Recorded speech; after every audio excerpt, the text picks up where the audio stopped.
Quand on s'entraîne en endurance fondamentale, on se pose tous les mêmes questions. Est-ce que je ne vais pas trop vite? Est-ce que je ne vais pas trop lentement? Est-ce qu'en dessous d'une certaine intensité, ça ne sert à rien? Ou à l'inverse, si je me sens capable d'augmenter ma vitesse, est-ce qu'il y a un intérêt? Est-ce qu'il y a des risques à le faire? Ça fait beaucoup de questions, mais on va y apporter des réponses. Aujourd'hui, l'intérêt de l'endurance fondamentale ne fait plus vraiment débat. Elle est largement utilisée par les sportifs et par les entraîneurs. Personnellement, moi aussi, j'en suis persuadé de l'intérêt de l'endurance fondamentale et je suis persuadé de l'efficacité de l'entraînement polarisé. Seulement, si je prenais le temps de remettre en question l'endurance fondamentale, je n'arrivais pas à avoir des réponses concrètes à toutes les questions que je pouvais me poser. Pourquoi l'endurance fondamentale serait fixée à 65-70% de fréquence cardiaque de réserve? Pourquoi pas 80? Pourquoi pas 60? Et surtout, quelles sont les différences entre toutes ces valeurs? Et s'il y a des différences, à ce moment-là, quel est l'impact sur le long terme? Donc pour lever le doute une bonne fois pour toutes, pour être sûr de ne pas perdre mon temps à l'entraînement, et surtout pour avoir confiance dans ma méthode, j'ai mené l'enquête.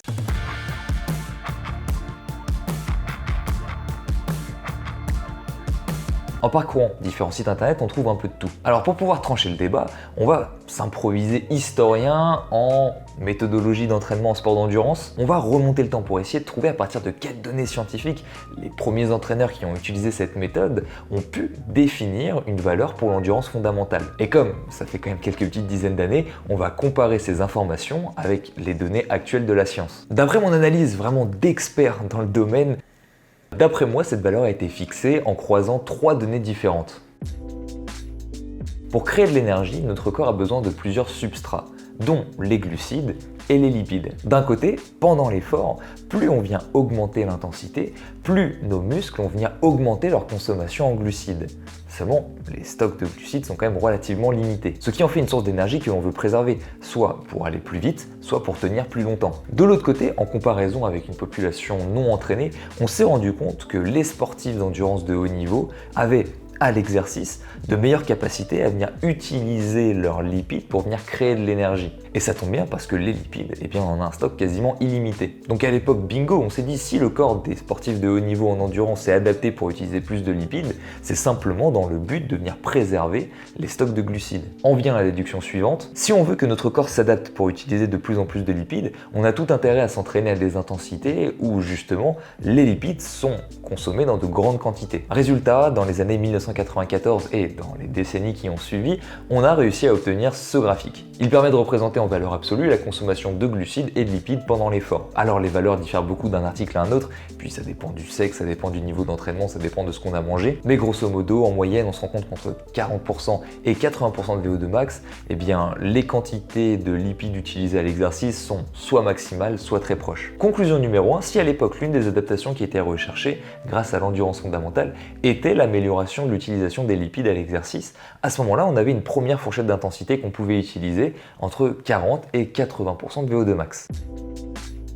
Si on parle endurance, on parle utilisation d'oxygène, on parle transport d'oxygène et donc débit cardiaque. Le débit cardiaque est défini par le produit de la fréquence cardiaque par le volume d'éjection systolique. Le volume d'éjection systolique étant le volume de sang qui est envoyé par battement cardiaque. D'un côté, la fréquence cardiaque est proportionnelle à l'effort et elle n'est pas vraiment entraînable, ce n'est pas réellement un facteur de performance d'ailleurs. Par contre, de l'autre côté, on a le volume d'éjection systolique qui lui s'améliore avec l'entraînement. À l'époque, les entraîneurs se sont alors dit, si on veut essayer d'améliorer le débit cardiaque, étant donné que la fréquence cardiaque, elle, ne change pas à l'entraînement, on va essayer d'améliorer le volume d'éjection systolique. Et pour ce faire, on va venir s'entraîner à des intensités où ce volume d'éjection systolique est à des niveaux très élevé. Si on observe l'évolution du volume d'éjection systolique avec l'intensité, eh bien on se rend compte que chez des populations peu entraînées, le volume d'éjection systolique augmente très rapidement dès les basses intensités pour atteindre des 50-60% de VO2 max, un état de plateau où le volume est déjà quasiment au maximum. Conclusion numéro 2, si à l'époque on voulait utiliser l'endurance fondamentale afin d'améliorer le volume d'éjection systolique, eh bien il suffisait d'utiliser une intensité supérieure à 50-60% de VO2 max.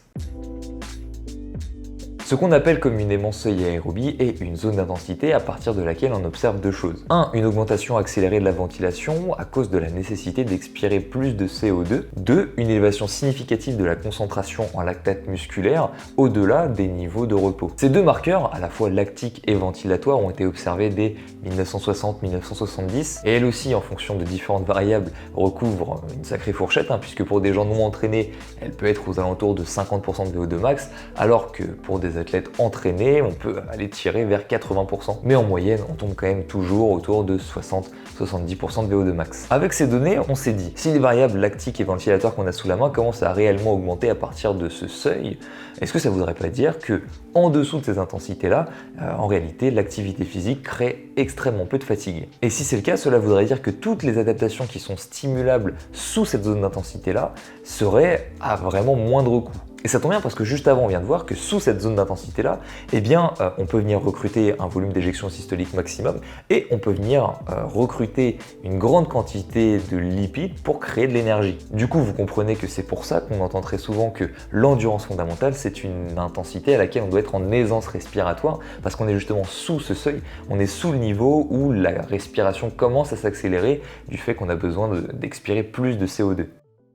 Voilà, d'après moi, grand historien en sciences du sport, ça serait comme ça qu'à l'époque seraient nées les prémices de l'endurance fondamentale, ce serait comme ça qu'auraient été fixées les valeurs pour cette intensité-là, aux alentours de 60-70% de VO2 max. Alors depuis tout à l'heure, j'utilise des pourcentages de VO2 max simplement parce que ce sont les unités qui sont utilisées dans les études. Mais je suis d'accord, quand on est sur un stade, c'est pas la meilleure chose qu'on a pour gérer son entraînement. Mais ça tombe bien parce qu'à partir d'intensité modérée, il y a quand même une grande corrélation entre pourcentage de VO2 max et pourcentage de fréquence cardiaque de réserve. Donc vous pouvez toujours utiliser ça. Maintenant qu'on a la base, il est temps d'essayer d'apporter des réponses concrètes. Mais juste avant, je fais durer le suspense 1 minute pour parler de quelque chose qui me semble important. Il faut faire attention à ne pas attribuer à l'endurance fondamentale, ou toute autre méthode, des bénéfices qui n'existent pas. Le but n'est pas de trouver, de promouvoir absolument une méthode miracle, bien au contraire, le but est justement de remettre en question ces méthodes, remettre en question ces connaissances, afin de trouver un moyen le plus optimal possible de s'entraîner. Si je dis ça, c'est parce que j'ai déjà entendu sur internet, l'endurance fondamentale, c'est la meilleure intensité pour venir créer des capillaires sanguins au niveau des muscles. L'endurance fondamentale, c'est la seule intensité à laquelle on vient créer des mitochondries. Je vous le donne en 1000, c'est faux. On capillarise autant, si ce n'est plus, à haute et très haute intensité par rapport à de la basse intensité. On stimule autant les voies de signalisation qui viennent initier la biogénèse mitochondriale, que ça soit à basse intensité ou avec du fractionné. Alors au lieu d'essayer d'inventer des choses, ce qu'il faudrait dire, c'est que l'intérêt de l'entraînement à basse intensité ne réside pas dans les bénéfices incroyables qu'on y retrouve, mais au contraire réside dans le fait qu'on peut s'entraîner à cette intensité-là avec un très gros volume d'entraînement. Si on veut des adaptations incroyables, les entraînements fractionnés sont là pour ça. Seulement une séance de sprint, une séance de VMA ou de seuil, on peut en faire quoi? 2, 3 dans la semaine en fonction de notre niveau d'entraînement, pas plus. Alors que des séances à basse intensité, on peut venir en faire des dizaines d'heures. Parce que oui, la variable qui nous oblige à faire des compromis entre basse intensité et haute intensité. La variable qui est une priorité numéro 1 en méthodologie de l'entraînement, une priorité qui hélas ne peut pas être prise en compte dans les études scientifiques, c'est le risque de blessure. Tout d'abord, répondons à la question, que se passe-t-il si je cours plus lentement que 70% de fréquence cardiaque de réserve? Pour moi, 5 points importants à prendre en compte. Premièrement, on l'a vu, d'un point de vue énergétique, la quantité de lipides consommés à l'exercice ne sera pas vraiment impactée tant qu'on reste au-dessus de 50% de fréquence cardiaque de réserve. En ralentissant, on consommera juste un tout petit peu moins de glucides et on viendra ralentir un petit peu les processus métaboliques, qu'ils soient aérobie ou anaérobie. Deuxièmement, du point de vue du volume d'éjection systolique, on a vu que tant qu'on restait au-dessus de 50-60% de fréquence cardiaque de réserve, eh bien on restait à des niveaux très élevés de volume d'éjection systolique pour la majorité de la population. Donc un volume qui serait largement suffisant pour venir créer les bénéfices attendus. Troisièmement, et je ne vais pas vous cacher que pour moi c'est le point le plus important, vis-à-vis des contraintes mécaniques imposées au corps, ralentir va évidemment diminuer les contraintes et donc diminuer le risque de blessure. Donc si par exemple on commence à avoir des petites douleurs, eh bien baisser l'intensité sur ces séances d'endurance, c'est vraiment un faible prix à payer pour pas se blesser. Quatrièmement, pareil que pour les contraintes mécaniques, c'est la même chose pour les contraintes nerveuses. Baisser la vitesse va permettre de baisser la charge mentale. Et des fois, quand on n'est pas en forme, faire une sortie d'endurance un peu plus lente que prévu, où on sait qu'on ne va pas souffrir, quand on sait qu'on va être en contrôle, ça fait du bien. Cinquièmement, pour finir, il est important de garder à l'esprit que les fibres musculaires se contractent par recrutement progressif.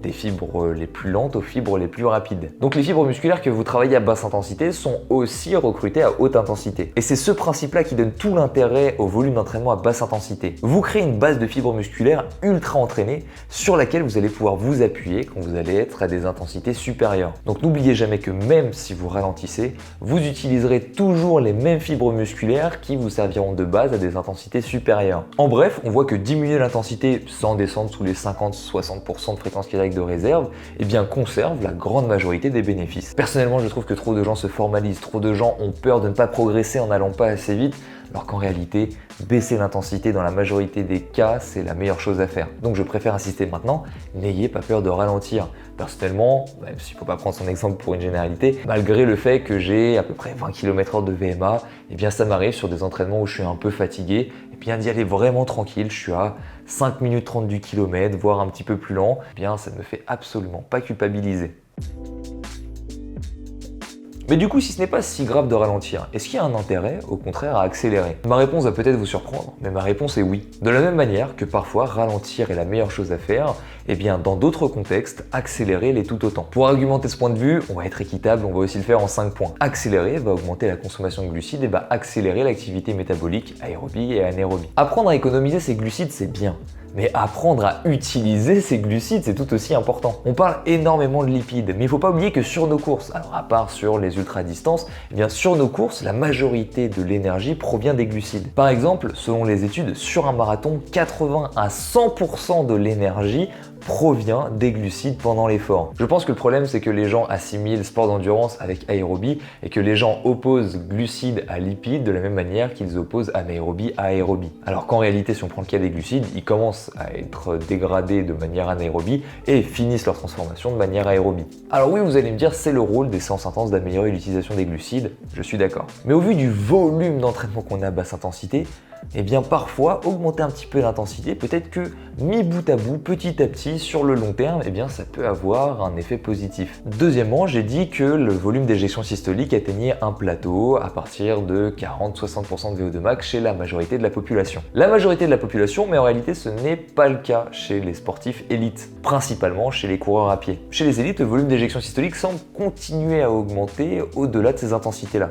quasiment jusqu'à intensité maximale d'ailleurs. Donc pour cette catégorie de sportifs, accélérer va permettre d'atteindre des volumes d'éjection systolique un peu plus élevés, donc potentiellement créer un peu plus d'adaptation. Troisièmement, j'ai parlé de contraintes mécaniques, et là encore, la majorité des adaptations mécaniques qui se fera au niveau des muscles, des tendons, etc., se fera grâce aux séances intenses. Mais de l'autre côté, si on impose une contrainte légèrement plus élevée très régulièrement et surtout avec de gros volumes, eh bien je pense que sur le long terme, il peut y avoir des bénéfices. Quatrièmement, par rapport à la notion de recrutement progressif.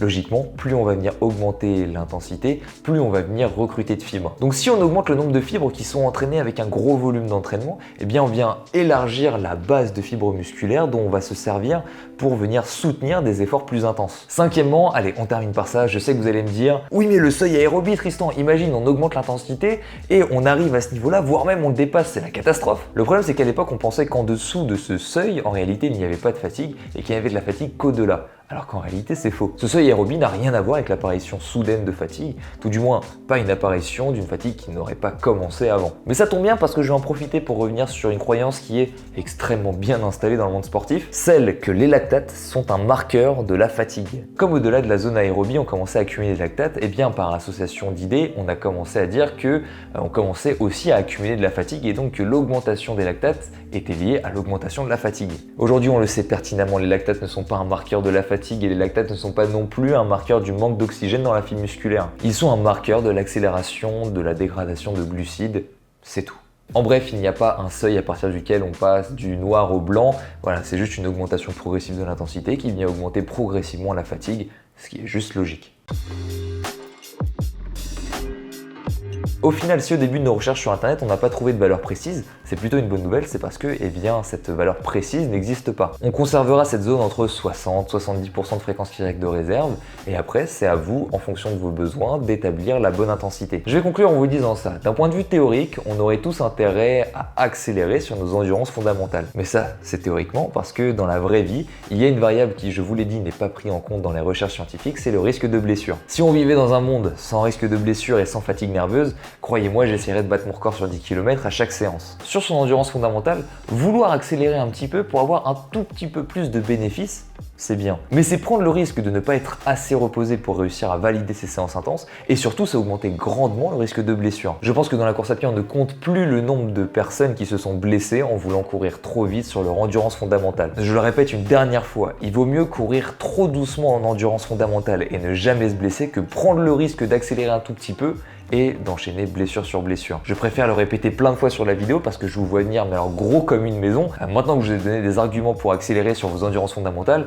eh bien, je vais recevoir plein de messages en mode « j'ai accéléré, je me suis blessé ». Non, c'est pas ce que je vous ai dit. Ce que je vous ai dit, c'est qu'il y avait des risques. Par contre, malgré ces risques, on ne peut quand même pas négliger les bénéfices de pouvoir accélérer sur son endurance fondamentale de manière ponctuelle. Personnellement, sur les derniers mois, j'ai remis en question ma méthodologie d'entraînement, j'ai remis en question mon système qui était ultra polarisé. J'en étais arrivé à un moment où j'avais 0% de l'entraînement qui était en zone 3, donc entre le seuil aérobie et anaérobie. Mon système fonctionnait, c'était pas ça le souci, vous l'avez vu, j'ai bien progressé. Par contre, ça ne m'empêche pas de vouloir l'améliorer et de l'optimiser. Donc après cette réflexion, j'en suis arrivé à la conclusion que, en effet, pour certains sportifs, eh bien, il pouvait y avoir un intérêt à intégrer de manière ponctuelle une endurance un peu plus active, qui avait des intérêts à incorporer de manière plus ponctuelle des entraînements à intensité en zone 3, qui est pourtant la zone interdite. Pour savoir si un sportif a intérêt à intégrer ces choses-là, j'ai établi 3 conditions. Alors, c'est des conditions personnelles, mais je vous les partage. Premièrement, l'athlète a un haut niveau d'entraînement depuis pas mal de temps. Deuxièmement, l'athlète a des capacités de récupération qui lui permettent de récupérer vite de ses séances un petit peu plus intenses et qui ne met pas en péril les séances intenses de sa semaine. Parce que la réussite des séances intenses sur sa semaine, ça doit être la priorité numéro 1. Donc un bon moyen empirique de savoir si l'athlète a des assez bonnes capacités de récupération, c'est de faire le test. S'il commence à ne plus valider ses séances intenses, ça dégage. Allez, ça dégage! Troisièmement, l'athlète a un volume d'entraînement et une condition physique suffisante pour lui permettre d'encaisser ce nouveau stress sans augmenter son risque de blessure. Éviter la blessure, ça doit rester la priorité numéro 1 de tous les sportifs. Voilà, après la manière dont on intègre ces séances un peu plus intenses, ces séances en zone 3, ça c'est un tout autre sujet dont on pourra peut-être parler dans une autre vidéo. Bref, c'était une vidéo assez longue, mais j'espère que vous l'avez appréciée, ou tout du moins j'espère qu'elle vous a appris des choses et qu'elle a répondu à vos questions. De votre côté, n'hésitez vraiment pas à me laisser votre avis en commentaire, comme ça je vais pouvoir voir un petit peu ce que les gens en pensent. Merci d'avoir regardé cette vidéo, entraînez-vous bien, à la prochaine.